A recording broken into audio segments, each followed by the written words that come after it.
Di subuh itu di batang tubuh kita, Bu, letaknya napas turun naik. Ada nggak harga tubuh kita kalau nggak ada napas?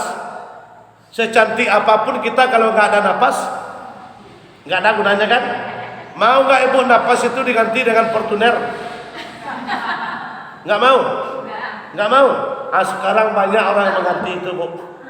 Banyak orang yang mengganti sekarang ini napasnya dengan kebun sawit, dengan panen sawit, dan mengurus ternak. Itu sholat subuh dia tinggalkan demi kelahan sah, demi panen sah.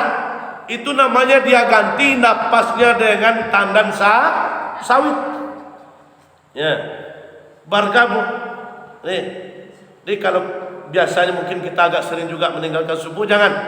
Berarti kalau kita tinggalkan subuh pagi tadi, Allah menganggap kita mati hari itu sampai subuh besok. Banyak gaji kita, gaji suami kita sampai 30 juta hari itu, kata Allah, tidak akan membahagia. Tidak akan saya kasih mereka itu berkah rezeki yang banyak itu satu hari itu. Kenapa? Karena meninggalkan sholat subuh. Walaupun 30 juta gajinya hari itu, tapi karena Allah menganggap mereka mati sampai subuh besok. Kenapa? Napasnya nggak itu subuh baru subuh. Yang 5 waktu itu berguna untuk kita di alam kubur semuanya. Ada yang akan kita terima dalam kubur nantinya. Yang 5 waktu itu. Di yang 5 waktu itu terletaknya di batang tubuh kita. Paham? Paham? Kalau yang kita bahas dulu itu adalah kesempurnaannya sholat qobliyah subuh 2 rakaat sebelum subuh. Nah itu. Sedangkan qobliyah subuh saja yang sunat hukumnya sudah baik daripada dunia dan apalagi sholat subuh. Nah ini yang ditinggalkan. Sedangkan sholat sunatnya aja lebih baik daripada dunia dan seisinya. Rakaatul fajri khairum minad dunya wa wafiyah.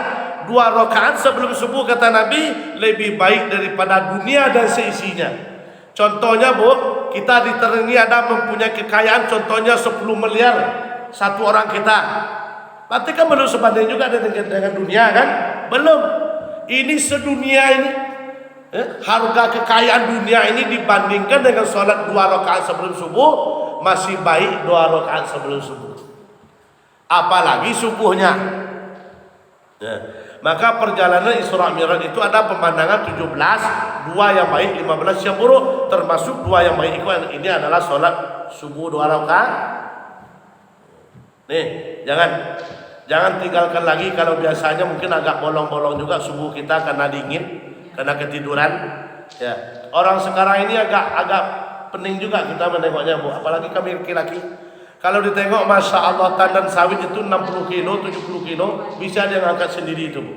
Tapi giliran ngangkat selimut pagi aja nggak kuat ya. Nggak kuat ya, nggak kuat ya. Ngangkat selimut pagi nggak kuat ya. Tapi tandan sawit 50 kilo, 70 kilo, bisa dia naik ke mobil kan. Dia agak heran juga kita sekarang ini. Ngangkat karung kan, 1 karung 50 kilo, santai aja dia. Giliran ngangkat selimut pagi aja nggak kuat.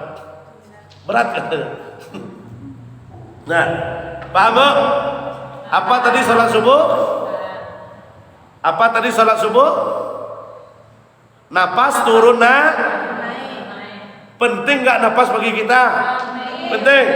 Coba kalau Allah hentikan kita bernapas 5 menit aja, kira-kira apa yang terjadi? Mau nggak Ibu?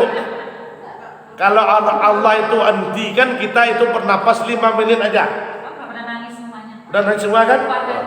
Itu baru 5 menit.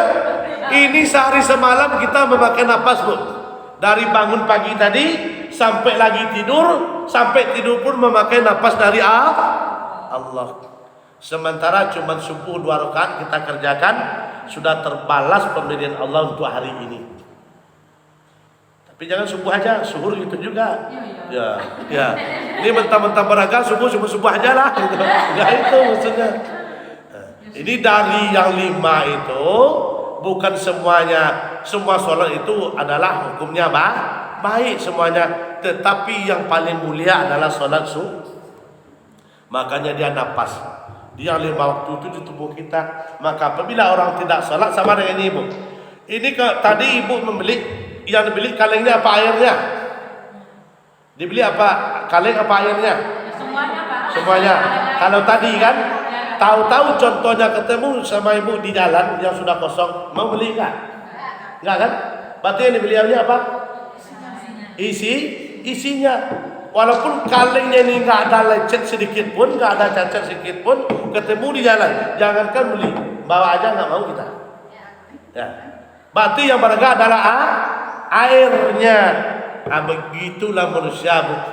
Walaupun dia gagah, ganteng, cantik sama sekali, ya kayak bidadari surga, tapi kalau dia tidak taat kepada Allah, tidak salat, tidak ada nilainya di depan Allah. Maka kata Allah tadi, mereka sama dengan bangkai berjalan. Walaupun dia cantiknya, minum air putih nampak lewat di tongkolnya, kena cantiknya kan. Tapi kalau dia salat, tidak ikut perintah Allah, tidak ada nilainya di mata Allah sama sekali. Nah, kaum ibu yang kami muliakan yang dirahmati Allah Subhanahu wa taala. Itu T yang kedua. Ya, sudah sampai T yang kedua belum? Masih T yang pertama dia aja. Iya kan? Baru satu T-nya, Bu, udah 2 jam. Ya. Langsung dikit aja T yang kedua. T yang kedua apa namanya? Adalah taubat. Nah, ini tidak perlu kita panjang lebar lagi. Taubat ini sudah paham. Taubat dari segala kesalahan kita. Biasanya agak jahat pada suami, jahat pada tetangga. Senyum langsung ibu. Sebut jahat pada suami. Ya sebenarnya gini, apabila perilaku seseorang disebut, ya, kami pribadi pun gitu juga. Asal perangai kita dibaca orang, pasti kita merasa sendiri. Enggak perlu orang itu membaca menghadap kita, enggak perlu, tapi kita merasa sendiri. Tahu sendiri kan, terasa. Sebab manusia itu melakukan yang baik dia, melakukan yang buruk dia, pasti dia tahu. Pasti dia tahu. Cuman kenapa? Karena kehendak nafsu. Contoh, udah tahu dia itu maling itu dosa, tapi karena kehendak nafsu dia lakukan juga, padahal dia udah tahu salah. Ya sudah tahu. Contoh, membentak suami itu sudah tahu bahwa dia itu salah, tapi karena nafsu, karena enggak kena dikasih uang dikit, mana mancing juga. Iya. Ya suaminya tukang pancing pula kan. Nah, di taubat seluruhnya. Taubat biasanya sering kita lalai ibadah, kita taubat. Taubat ini maksudnya adalah kembali kepada kesadaran fitrah, ya, taat dan tunduk kepada Allah. Nah, semuanya kita taubat. Terus yang ketiga, yang ketiga lagi. Yang pertama tadi takwa, yang kedua taubat. Nah, tinggalkan aja lah yang ketiga tuh, langsung aja S aja kita ambil. Ya biar cepat. S saja, ini kan T31S tadi kan? S. Apa S itu, Ustaz? Silaturahmi. Sambung silaturahmi. Ini penting sekali. Penting sekali silaturahmi ini. Selama ini mungkin ada yang retak, kita perbaiki. Selama ini mungkin ada yang putus, kita sambung. Jangan sampai Ramadan masuk, kita masih putus silaturahmi, enggak boleh. Enggak ada satupun amal ibadah kita diterima oleh Allah. Kita rajin puasa nanti, rajin baca Quran, rajin masjid nanti, tapi dengan tetangga sebelah kita tidak berbunyi, tidak tegur sapa, enggak ada gunanya. Lebih baik tidak puasa, enggak ada guna puasa kita. Ya, sama tetangga, sama orang tua, sama beradik kakak, ya bermusuhan, tidak tegur sapa. Nih S yang S ini adalah silaturahmi, sambung silaturahmi. Puasa kita, sholat kita, hablum minal, berarti hubungan kita kepada Allah. Jangan lupa yang paling penting adalah hablum minan nas. Kita perbaiki hubungan kita sesama manusia. Nah, paham? Ya, mungkin kemarin atau sampai hari ini kita ingat-ingat nanti nyampe rumah, ada enggak saya dengan sebulan, dengan sebulan enggak tegur sapa selama ini. Lebih baik kita mendatangi. Ya, kalau dapat, Bu, sebelum habis Sa'ban ini kita sudah bersih semua. Walaupun sama adik dan kakak, kakak dan adik, orang tua dengan anak, tetangga dengan tetangga, atau seperti kita bilang tadi, suami dengan istri. Jangan sampai suami istri itu bermusuhan sampai berbulan-bulan, nggak boleh. Ya. Ada itu Bu. Ya, ada itu sampai sebulan nggak bunyi, nggak tegur sapa istri sama suaminya. Tapi dikasih uang diambil juga. Ya, tapi bunyi nggak tegur sapa nggak boleh. Nah, diperbaiki semuanya. Kita sambung silaturahmi. Ya, supaya apapun yang kita lakukan di bulan Ramadan nanti, ya, kalau seandainya kita meninggal setelah Ramadan, hendaknya kita kembali kepada fitrah. Fitrah ini adalah suci bersih. Kenapa? Karena amal kita bulan Ramadan diterima oleh Allah. Tapi kalau masih ada juga kita bermusuhan, Bu, percuma. Jadi kita bersihkan. Ya, apapun lah masalahnya kemarin itu. Kadang-kadang ya senyum orang sama suami kita marah juga. Kan ada juga itu. Padahal dia tuh senyum kan kena kita tetanggaan. Ya kita marah juga, ngambek juga. Berarti kalau masih ada orang lain senyum pada suami kita, berarti suami kita masih suka orang melek, bukan kita saja. Jadi kalau nggak senyum lagi orang sama suami kita, berarti kita aja yang sayang sama suami itu. Berarti orang nggak suka lagi kan? Berarti mewah, sebenarnya senang lah ibu kalau masih ada wanita lain yang kepingin atau yang senang atau yang senyum melihat suami ibu. Kenapa? Ya karena itu tadi, bukan ibu saja yang cinta sama dia, berarti ada orang lain. Berarti kan ibarat barang ini masih laku gitu loh.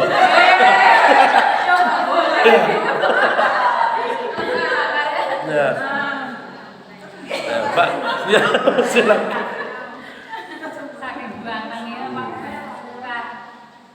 Sebenarnya memang dicari suami ganteng nggak baik juga, dicari yang jelek tambah nggak baik lagi. Di yang baik, yang enak itu adalah yang sedang-sedang saja, kan itu baiknya. Terlalu ganteng jangan, terlalu jelek jangan.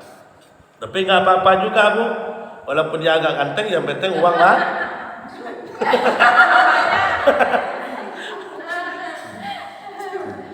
Nah, baik. Nah, jadi takwa dan taubat kita kepada Allah sudah itu silaturahim. Nah, kita lanjutlah T yang ketiga tadi, ya. T yang ketiga adalah tebus. Nah, tebus puasa yang tinggal kemarin, masih kesempatan 10 hari lagi. Puasa yang tinggal tahun kemarin, tinggal 2 atau tinggal 1, tinggal 3, jemput dulu bulan ini sebelum datang Ramadan. Itu namanya ditebus atau diqadha. Puasa yang tinggal kemarin itu dijemput supaya bulan besok itu penuh puasa kita. Ya karena utang puasa sudah dibayar. Nah, jadi kita tebus puasa kita mumpung masih ada 10 hari lagi. Kalau seandainya tinggal 10 berarti pas. Kalau tinggalnya 20 iya, kalau tinggalnya 29 ya, kalau tinggalnya 27 itu kan ada puasanya cuma 3 hari aja. Hari pertama, hari pertengahan, hari terakhir. Penuh 1 bulan katanya. Ya. Nah, Ibu yang kami muliakan dan dirahmati Allah Subhanahu wa taala, sebentar lagi salat asar kita masuk. Jadi itu tema kita tadi 4T dan 1S, 3T, 1S. Mudah-mudahan kita bisa untuk meningkatkan takwa kepada Allah. Jangan kita berprinsip Bu, kalau seandainya sampai kita Ramadan tahun besok, jangan kita berprinsip lagi bahwa Ramadan yang akan datang akan bertemu lagi dengan kita. Kita anggaplah Ramadan besok itu Ramadan terakhir. Bukan kita meminta mati, tapi beranggaplah Ramadan terakhir. Ini apa maksudnya? Supaya kita bisa melaksanakan ibadah itu dengan ikhlas. Jangan separuh-separuh. Mumpung masih kesempatan, masih sehat, masih hidup, jangan. Walaupun suami, walaupun istri. Kalau ada suami ibu nanti bulan Ramadan nanti dia mau bikin teh paginya, siangnya jangan. Mau minta tandak nasi jangan. Mau makan tandak sendiri. Bulan Ramadan, kalau dia mau makan tandak sendiri, mau kopi bikin sendiri, jangan bikinkan. Dosa. La ta'ati bi ma'siyatil halik. Tidak ada taat kepada orang yang bermaksiat kepada Allah. Apabila dia tidak puasa suami kita karena duniawi, karena mau bekerja, ya, karena padahal 11 bulan kan waktu kerja kan cuma sebulan. Sakit dia enggak, apa dia enggak puasa, berarti dia bermaksiat kepada Allah. Enggak ibu masakin dia, enggak berdosa itu. Tapi di bulan Ramadan, tapi kalau di luar Ramadan enggak boleh.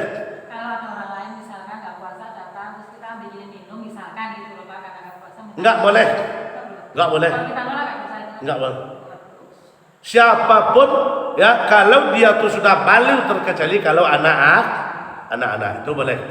Contoh kita jualan, contoh kita buka warung kita, padahal kan kita puasa, orang nggak puasa, nggak boleh. Walaupun mau makan apapun bentuknya, suami kita sendiri pun mau bikinkan kopi, nggak boleh. Ini menurut agama. Tapi kalau ibu takut diceraikan ya buatlah. Iya, nanti gara-gara kopi segelas saja diceraikan kan nggak enak juga kan? Ya, ya kan ada pula suami yang kayak itu tuh. Ya ada juga yang sebagiannya kayak itu.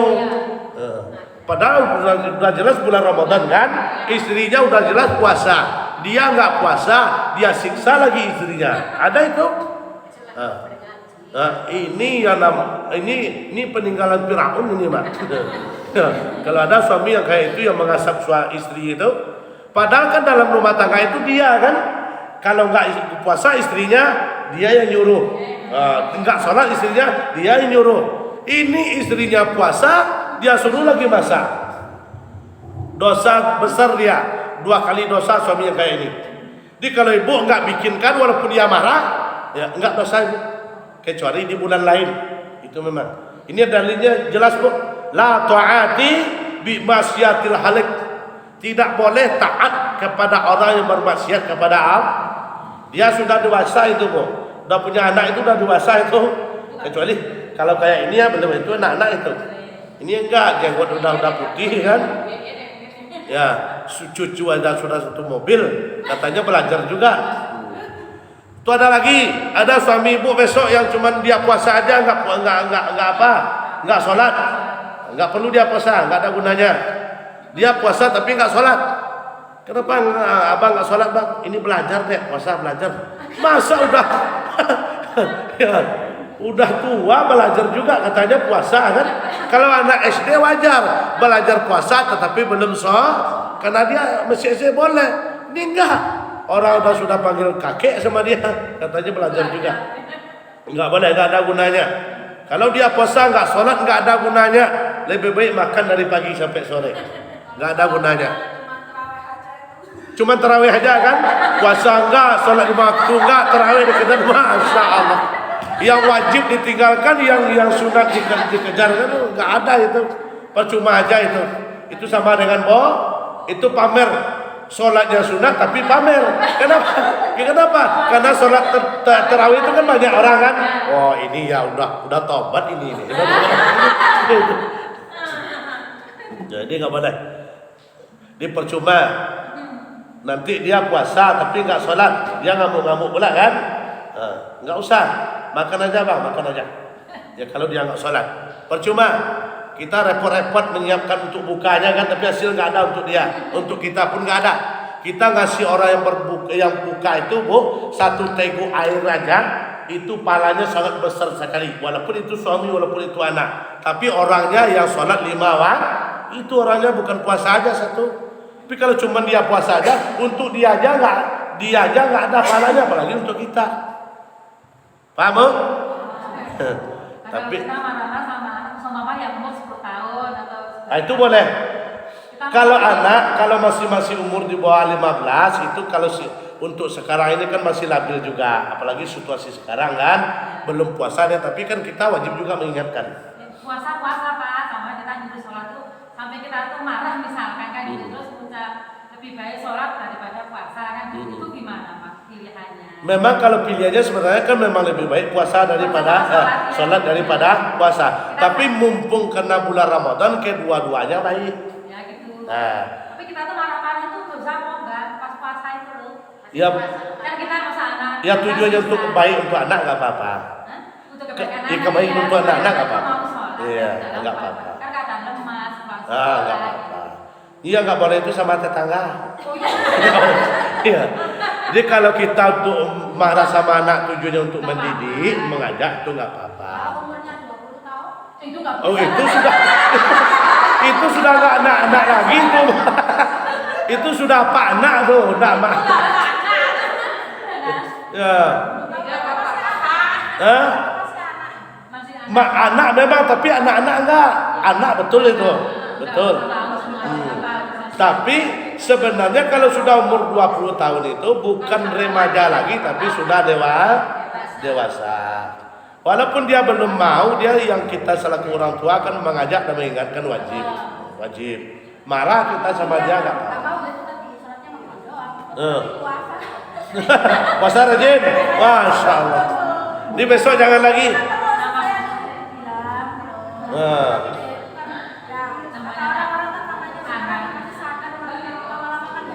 Iya.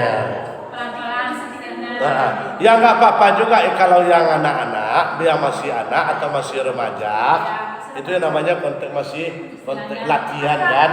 Nah, belum stabil nggak apa-apa. Yang jadi masalah tadi kan kalau sudah bapak-bapak, sudah emak-emak, sholatnya cuma maghrib aja, apalagi bulan Ramadan.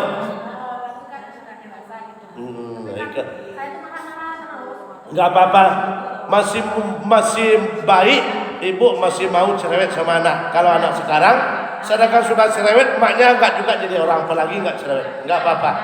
Yang tujuan kita adalah untuk mendidik, nggak apa-apa. Yang nggak boleh itu dalam bulan Ramadan marah-marah sama tetangga itu nggak boleh. Tapi kalau sama anak, itu mendidik nggak apa-apa.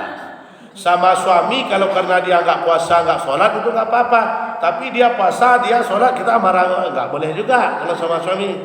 Nah, tapi kalau dia nggak sholat dia nggak puasa dia suruh kita dia siksa kita untuk masak melayani dia contohnya ini ya marah kita nggak berdosa. Apalagi disuruh pula masuk kamar siang-siang itu jangan nggak boleh dosa besar dosanya bu 40 buah rumah kena itu. Mohon maaf ini kalau ada yang disengajanya hubungan suami istri bulan Ramadan itu 40 buah rumah. Siang bukan malam. Kalau malam cobalah siang yang nggak boleh. Malam boleh, siang yang nggak boleh disengaja nggak boleh. Ya. Oh iya. Ya. Jadi mungkin itu saja Bu. Mudah-mudahan ada manfaat bagi kita karena sudah masuk. Yang pertama tadi adalah takwa, yang kedua adalah sama kita tadi taubat yang kedua. Ya. Yang ketiga tebus doa puasa yang tinggal kemarin. Yang keempat adalah yaitu sambung silaturahmi. Jangan ada lagi kita bermusuhan dengan siapapun mereka sebelum masuk bulan Ramadan. Pak puas bau, saling memaafkan. Yang lebih baik kita memaafkan orang lain, itu yang lebih baik sekali. Pakai sifat legowo, lapang hati, lapang dada. Lebih baik kita memaafkan daripada dimaafkan. Baik, mungkin itu saja. Mudah-mudahan manfaat bagi kita. Mana yang salah, yang keliru, yang saya sampaikan hak saya sendiri. Saya tujuannya tidak ada mengekang dan tidak ada menekan, termasuk masalah uang caleg tadi. Ya, saya ulang lagi, saya bukan melarang, saya tidak berani melarang karena itu adalah hak pribadi. Cuma utang saya adalah sekedar mengingatkan. Sepanjang ibu-ibu saya paham dan mentaati, alhamdulillah. Sepanjang tidak mau ya tanggung sendiri. Banyak hilaf. Ini namanya kita manusia. Jangan hilaf dulu. Nah, pas datang pilat kilap lagi. Datang lagi kilap lagi. Ini enggak boleh. Nah, itu namanya kilap di sengah. Nah. Baik, itu saja. Terima kasih banyak. Wallahu muwaffiq ila aqwamit. Assalamualaikum warahmatullahi wabarakatuh. Doa.